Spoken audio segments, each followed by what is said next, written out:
All right, hello and welcome to this build guide for the Icening Blast CC Mage. This one's a bit unusual even by my standards, as it is using CC as its primary defensive mechanism, and it works pretty good. It works quite good, in fact. So there's this general belief in the community that hard CC, so like stun or freeze, the two things this build is using, aren't very viable in the game, especially like endgame. Like they're fine for story, but once you get to endgame, they're pretty crap. That's the idea. And this build is meant to sort of alter that view, at least a bit, giving us some options for CC.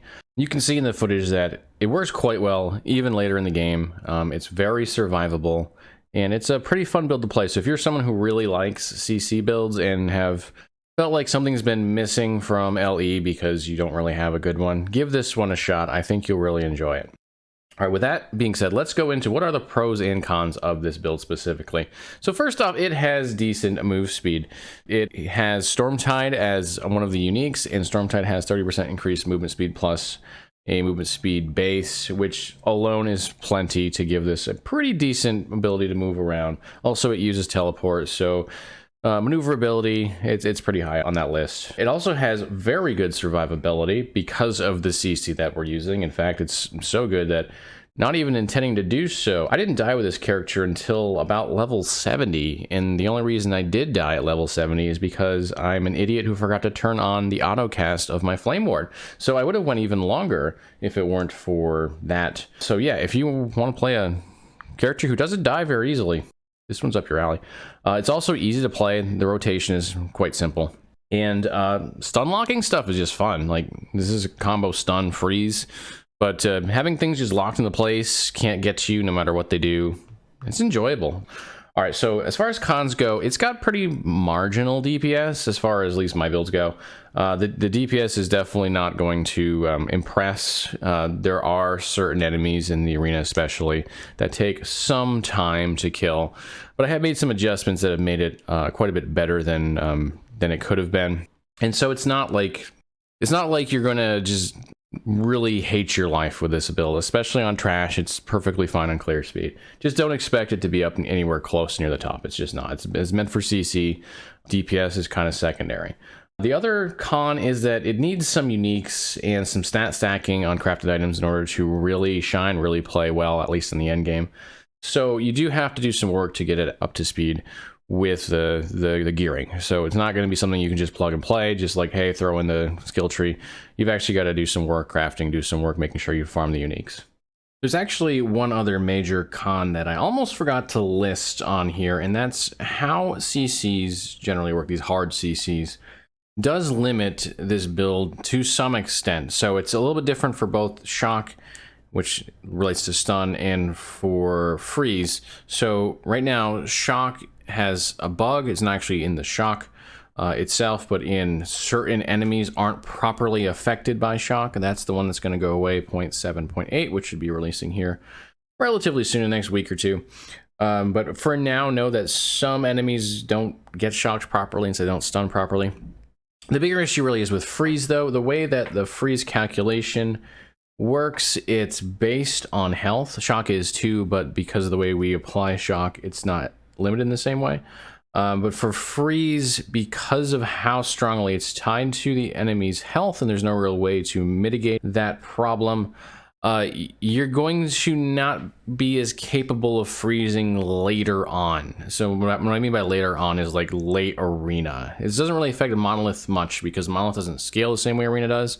But if you're looking for a build that does like 1,000 waves of Arena, which is honestly extremely few builds, like 2 builds right now. But anyway, if you're looking for a build that's going to push the leaderboards on Arena to the extent where you can be like top 10, maybe even top 20, this build's probably not going to do it, because eventually the health of the enemy is going to be so great that they're going to be effectively impossible to freeze, particularly in bosses. I don't think trash will ever realistically get to that point. You should be able to freeze trash fairly regularly, even at higher waves. This is just my theorizing, what I know from it. We haven't been able to push it that far because of crashes, but I wouldn't expect this to be a big issue for trash at any point, but there's going to be a point where even like rare mobs just aren't going to freeze. And so at that point, this build is going to be a lot less good. It's not going to be as effective. So if you want to push those really high arena waves, I don't recommend this build. But if you just want a build that will do reasonable arena and will do monolith really well, because the monolith just doesn't have the same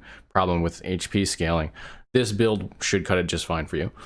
All right, with that being said, let's go into something that's a nice natural progression into build difficulty.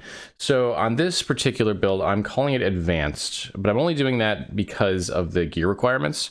So we'll talk about it in the gearing, but you need several uniques. You'd like to have them rolled fairly high, and the crafting stuff definitely makes this not necessarily beginner friendly, but the playstyle is beginner friendly. So you can actually do like the story and do leveling with it, and it won't be ideal because you won't have some like other uniques that are even like lower level uniques. But you can still do it, and you'll still be able to stun quite a bit and freeze quite a bit. Okay, so as far as future patches go, what should you look for? This actually is probably going to get stronger, this build. It's probably going to get quite a bit stronger because currently some enemies are bugged in regards to shock, and shock is what we use to get our stuns. We'll talk about that a little bit later in the stats or in the skills. But you need to be able to shock enemies and get a high shock effect and high stacks in order to decrease their shock resistance. And some enemies, it just doesn't work right. So next patch, that's fixed. And so this is one of several builds I'm making right now that are designed to take advantage of that. So hopefully this will be better than it is currently. But there are a couple of things that could make it not better. In particular, there's some potential for Lightning Blast to be nerfed, although I don't think it's very likely. Lightning Blast is performing well, but not like crazy good. It's not pushing the top of the charts. And with that that crash bug that's in it, we really haven't had a chance to test it like we want to, so I don't think they're really going to touch it. But Flame Ward could get nerfed. We'll see what happens with that. But Flame Ward gets a lot of ward, particularly in this build. That's something we highly rely on for survivability. If that gets nerfed, it could affect this build's ability to be survivable. So we'll just have to see with that. All right, so with that being said, everything out of the way on the intro, let's go ahead and get into the skill trees. The bread and butter of the build is obviously Lightning Blast, so let's go ahead and start with that. The first thing we need to do is we need to convert it over to cold. So we'll take 2 points in Volatile Lightning, which also has some shock chance, which is nice. However, that shock chance is going to be converted over into chill chance. Then we'll take Supercharged Flows, which actually does the conversion. This allows us to have a freeze rate. It also is really nice because it gets rid of a lot of the stack overflow problems that Lightning Blast currently has. If you convert it to cold, it doesn't seem to exist, so that's a nice benefit. And then we'll take 5 into Bitter Burst, the 200% freeze rate multiplier. We're going to want as much freeze rate multiplier as we can get our hands on, so this is a nice way to get that. From there, there's a couple of things that are like must takes. First off, especially when you're leveling, you're going to want some Arcing Power. This allows you to chain an additional 2 times, so you'll be able to do some AoE on this build, which is going to be pretty vital. We're going to take 2 into Crackling Speed, and this is going to get us over to Shatter Shock, which is like the most powerful node on Lightning Blast right now. This is the double more damage multipliers, so you get more damage with chilled enemies, you get more damage with shocked enemies. More damage is a multiplier instead of an additive like increased, so this is far more powerful than if you see increased damage. So that's why we want the more damage. Generally, we'll try to take that in most of my builds over increased damage, and this is a particularly good one because there's 2 multipliers that multiply on themselves. Not going to get too much into all the stats and stuff. Feel free to stop by the Discord or when I'm streaming on Twitch if you want a better explanation of that, but just know that this is a really, really, really good node, and pretty much any Lightning Blast build you want to make, this is going to be what you want to take more than anything else. Okay, the other 2 nodes that we need to take, 2 in Storm Razor, get our base crit up, and then 3 in Overcharge for some more crit multi, and some double cast chance. Crits are going to be important for this build because stuns are based largely upon how much damage you do to an enemy in relation to its health and its stun resistance. So we're going to want to crit quite a bit so we can try to get some stuns off. All right, next up, let's talk about Flame Ward. This is a pretty standard way for me to build Flame Ward. I've done quite a few builds, and they all look pretty much like this. We'll go through this pretty quickly. 2 in Stalwart Defense, 3 in Concentrated Shielding. Then we're going to go up and take really 2 in Fuel the Flames to start with, which you can take 3 eventually. Get Invigorate, which is a really strong node, doubles our ward granted, but gives it over the duration instead of like all at once, which is actually good. 1 in Fortification, then we'll come down and take 2 in Dilation, 4 in Energize, and 4 in Recollection to get that ward retention, get some extra ward per second. Really good ward generator. Flame Ward is maybe the best like passive ward generator in the game. That's almost certain. I can't think of another one that's like it. Then we'll go and we'll get teleport. Teleport's obviously good for movement, but that's not all it's going to do, because we're also going to be taking Elemental Nova. We'll talk about that in a minute. We're going to have teleport cast Elemental Nova 3 times when we cast it. So we'll go ahead and we're going to take eventually 4 in Plasma Protection, but I would suggest when you start, take 1 in Plasma Protection, get your 4 in Elemental Affinity, nice elemental damage increase. Then take 1 in Elemental Dawn, 1 in Elemental Dusk, and 1 in Elemental Midnight. This will cause it to cast Elemental Nova on arrival, on departure, and 1 halfway, so you'll hit pretty much everything in a line when you teleport. After that's done, go ahead and take your decoys. These are mirror images that will actually effectively taunt enemies. I don't think they technically say they taunt. It does say they taunt them. Really good way of getting things off of you, allowing you to start your CCs, your stuns, and your freezes on them if things are chasing you around. So we'll take 1 in unexpected copy, 1 in decoy position, and 2 in uncontrolled duplication. This will give you 1 where you depart and 3 where you arrive, so a total of 4 images. After that, we'll finish up with some ward stuff. So we'll get 21 ward on teleport, and we'll get 20% ward retention for 4 seconds after we cast teleport. All right, so we just took all that stuff in Elemental Nova. Let's actually build up Elemental Nova. This is going to allow us to both shock and freeze enemies. We'll start by taking Ice Nova, giving us the ice version of the Elemental Nova, and 6 in Elemental Tranquility, which gives Lightning Nova a shock chance and Ice Nova a freeze rate multiplier. Very, very nice. Then we'll take our Lightning Nova. We'll take 1 in Spark Charges. It'll give us a Spark Charge. We really just want that to get over here to take Overcharge. Overcharge has a 200% shock chance when it goes off. It has a 32% chance of going off. We've also, remember, got the 120% Lightning Nova shock chance. So we've got a lot of shock chance. And then we're going to get 400% shock effect. If you hit an enemy with Elemental Nova recently, this is a global effect, so you'll get additional shock effect even when you're using Lightning Blast and shocking, so this is a really strong node. And then we'll take 2 in Elemental Expanse just to increase the area pretty substantially. The last thing we're going to do is take Arcane Ascendance. I'm generally not a fan of Arcane Ascendance. I don't really like it, but in this build, it works. The primary objective for Arcane Ascendance in this build is the build kind of struggles against high health enemies or enemies that have high resistances. Arcane Ascendance will help us to cut through them. It's going to be used only situationally. It doesn't go on or doesn't last for very long, and it has a pretty high cooldown, but that's okay because, again, we're only using it for particular enemies or maybe large packs where we need to cut them down quickly. Arcane Ascendance itself gives us 50% increased cast speed, 100% increased spell damage just base. That's pretty strong. We're going to improve on that though. We're going to take 3 in haste duration, so it gives us haste.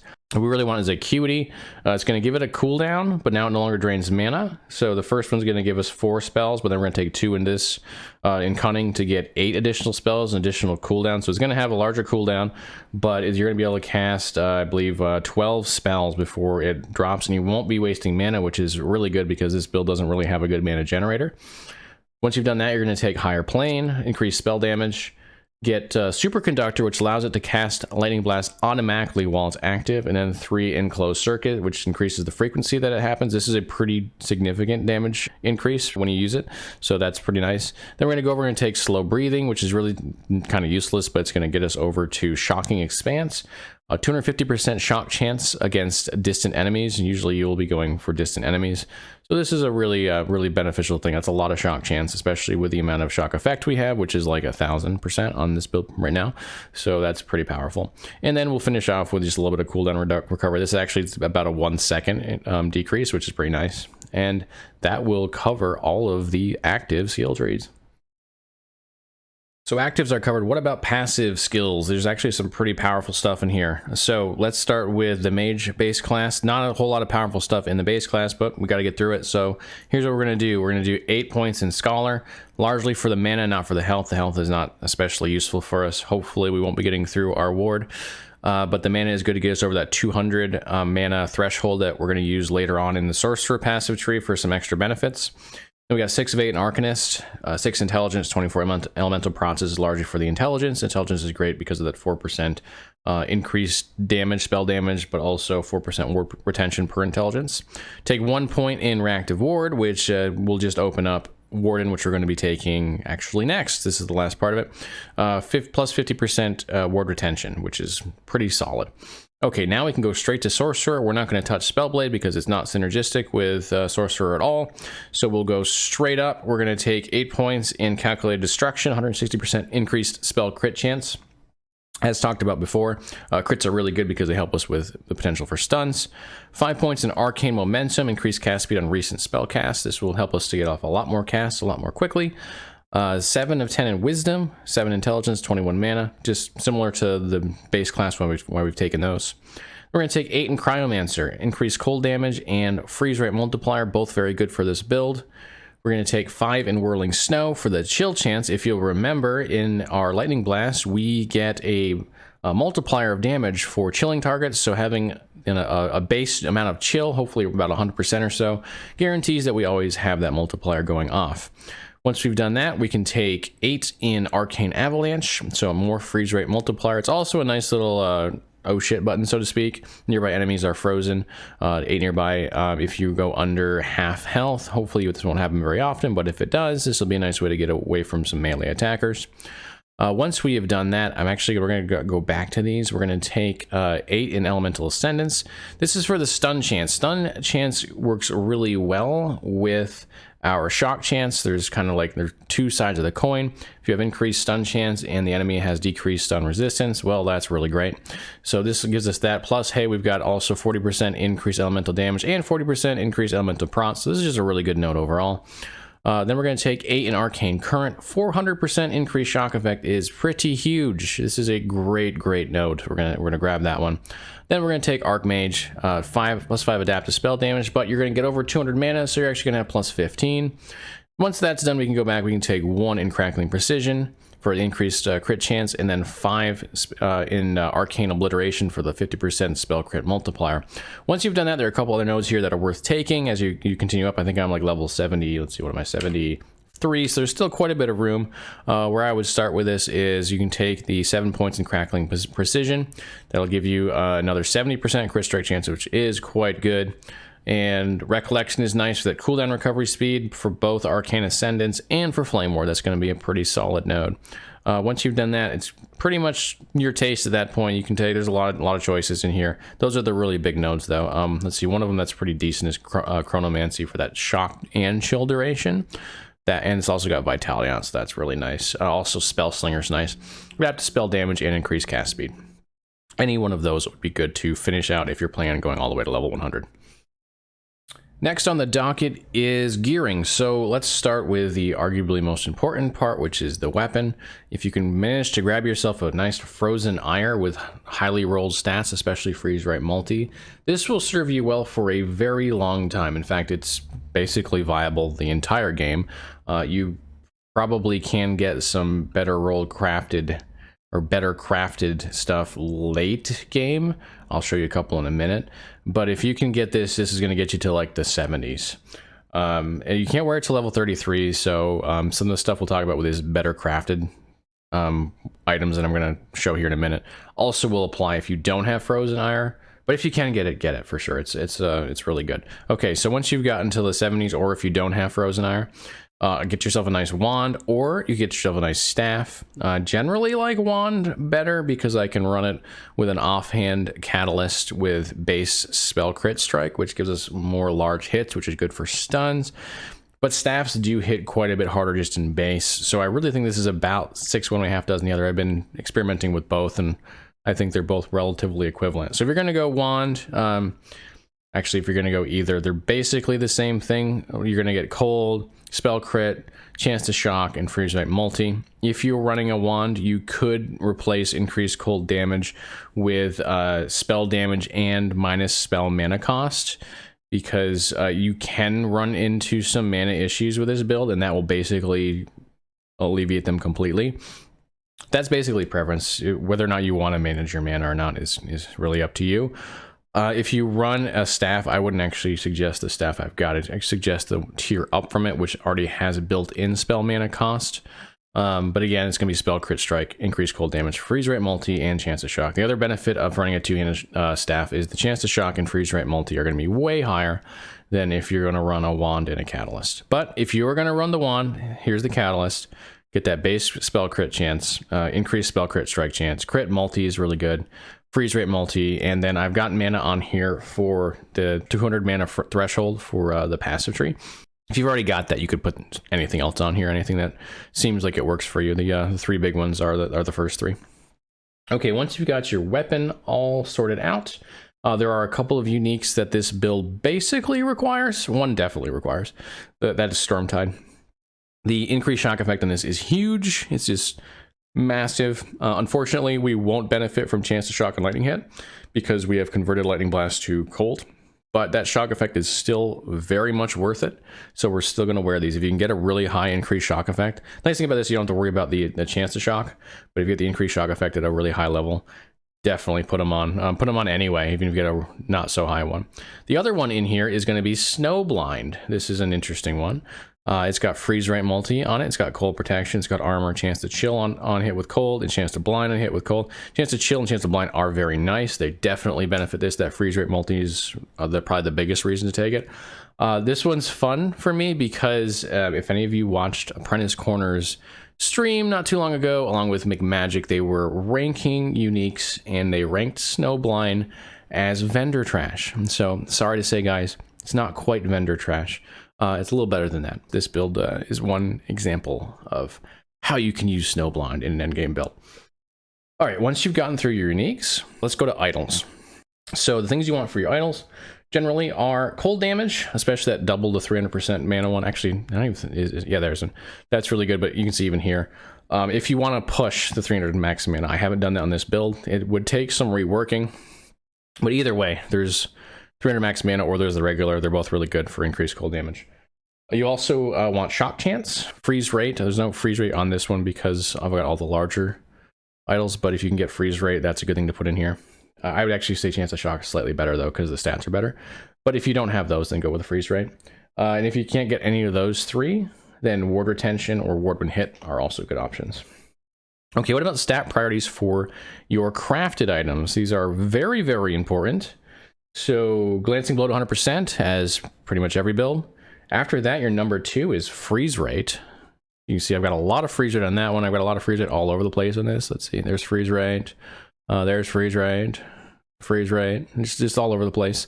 Definitely want that stat as much as you can get of it because freeze rate is the hardest one to actually get to be effective endgame. It's much harder than shock. Once you've got your freeze rate all covered, shock chance and effect are really, really solid. You can see I've got both on this amulet. Spell crit is great. Spell crit is better than regular crit chance, by the way. Spell crit rolls higher. If you can't get spell crit, then, you know, crit chance is fine. But spell crit's just going to roll higher, so pick that one every time. Intelligence would be next on the list, then cold damage and crit multiplier, and then finally crit avoidance and or armor and prots. All right, last but not least, let's talk about the rotation. This is a pretty simple one, so cast Lightning Blast, do that to do damage.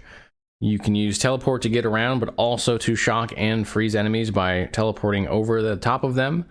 You will have your Flame Ward on auto cast, preferably, so that you don't have to worry about it. It just will give you ward, you know, as soon as it hits its cooldown. And then Arcane Ascendance will be used whenever you have a tough pack of mobs, either high HP, high armor procs, or just too many of them to handle quickly, so you can get through them much more quickly. The only other thing to really know is we don't have Elemental Nova on our bar, which is skill spec'd, but we don't use it ever actively. We only use it through teleport. So instead, we'll put Focus on our bar, and it will get used, especially when you run Arcane Ascendance. Assuming you don't have a -3 spell mana cost weapon, you can burn through your mana with Arcane Ascendance. So what you'll do is you'll burn through your mana with Arcane Ascendance, teleport out of there, and then just get some ward through your Focus, and rinse and repeat. That is it. It's a very simple and general rotation. And that's the build. I hope you guys enjoy it. If you like CC builds, you like stunning, you like freezing, this is the build for you. Let me know how it goes for you. And as always, if you enjoyed the video, if you enjoy the content, please do subscribe. It definitely helps me out. If you'd like to talk more about Ellie, if you'd like to talk more about my builds, there are multiple avenues to do that. The best one I think is probably through Twitch. I stream 5 days a week or so right now, 5 to 6. So come on in, hang out. Let's have a good chat about whatever you want to chat about. Also, Discord is another option if you want to just do it through typing, as well as comments in the YouTube actual video. Thank you so much for watching this video. Thank you so much for all the feedback, everything. It's been great. Enjoy this build, enjoy Last Epoch, and I'll see you again real soon.